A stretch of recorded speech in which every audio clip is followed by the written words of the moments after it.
የ2024-25 እንግሊዝ ፕሪሚየር ሊግ ውድድር ተጠናቋል።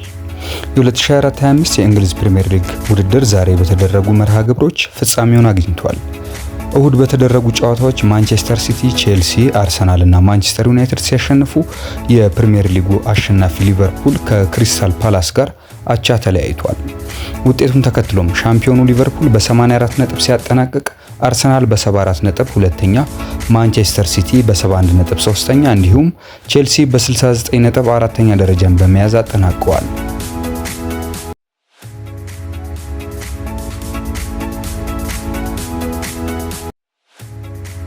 ለሻምፒዮንስ ሊግ ተሳትፎ በተደረገው እልህ አስጨራሽ ፉክክር ኖቲንግሃም ፎረስት እና አስቶን ቪላ በመሸነፋቸው የምዕራብ ለንደኑ ክለብ ቼልሲ ሳይታሰብ የቻምፒዮንስ ሊግ ተሳታፊ መሆኑን አረጋግጧል።